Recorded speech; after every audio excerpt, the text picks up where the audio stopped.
سلام دوستای خوبم، امیدوارم که حالتون خوب باشه.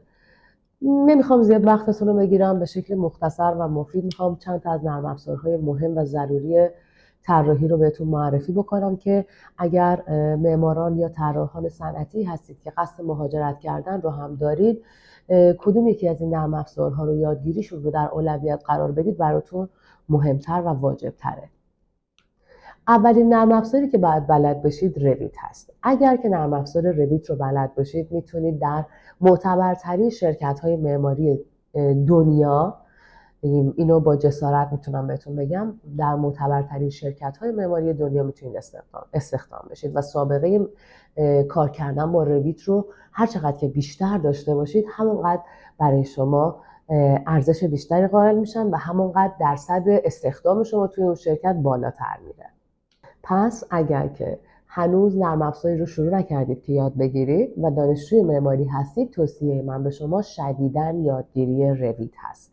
نه اتوکد، نه 3D مکس، نه حتی راینو که نرم افزار مورد علاقه منه. اول رویت. نرم افزار بعدی دیگه واضحه، نرم افزار مورد علاقه خودم که به شکل حرفه‌ای هم باهاش کار میکنم، نرم افزار راینو. راینو نرم افزاریه که شما چه طراح صنعتی باشی، چه معمار داخلی باشی، چه معمار باشی، همه کارو میتونه برای شما انجام بده. شاید یه ذره متفاوت‌تر، ولی هر کاری از دست راینو برمیاد و وقتی یه نرم افزاری بلد باشید که هر کاری از دستش برمیاد، مطمئن باشید هر کاری از دست شما هم برمیاد. سومین گزینه که به نظر من از ستونهای اساسی یک معمار و یک طراح موفق بودنه، نحوه رندرگیری و خروجی گرفتن از کارهاتونه. بچه‌ها اگر شما مدل سازی رو در حد حرفه‌ای بلد باشید، بی‌نقص بلد باشید، ولی نتونید از کارتون خروجی قشنگی بگیرید، هیچ گونه ارزشی مشتری یا نفر سوم برای شما قائل نخواهد شد. حرف شما رو شاید فقط یک استاد معماری و استاد طراحی بفهمه و مشتری هیچی از حرفای شما نمیفهمه. پس بهتره که شما یه خروجی خیلی حرفه‌ای بتونید از کارتون بگیرید و این کار رو هم به نظر من سعی کنید با ویری در 3D مکس یا کرونا در 3D مکس بگیرید که خروجی بسیار حرفه‌ای تری از نرم افزارهای دیگه بهتون میده.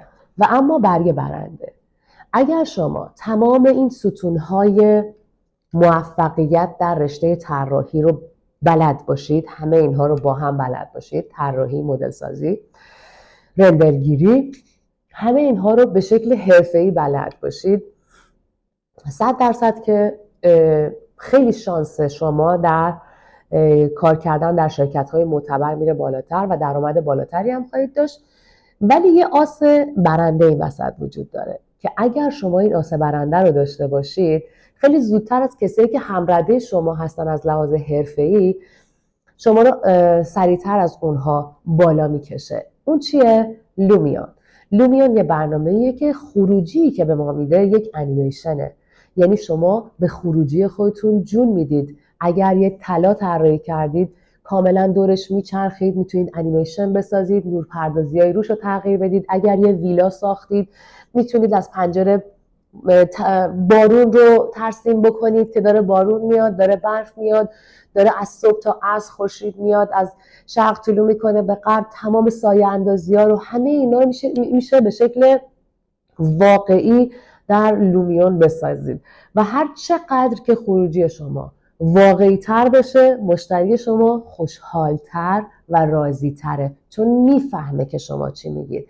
پس ازتون خواهش میکنم که این نرم افزارهایی که بهتون گفتم رو یاد بگیرید. اگر فرصت اضافه داشتید حتما لومیون رو یاد بگیرید. بماند که پلاگین های خیلی خیلی مفید دیگه هم وجود داره که اگر که ایشالا یه روزی قسمت بشه که توی دفتر معماری زاها حدید بخواید کار کنید، خدا بیامرز، ولی خب دفتر معماریش همچنان پابرجاست، یا بخواید در دفتر فرانگری کار بکنید، به نظرم بهتره که گراسهاپر رو هم بلد باشید که دیگه کلا فول و پکیج کامل وارد این شرکت ها بشید.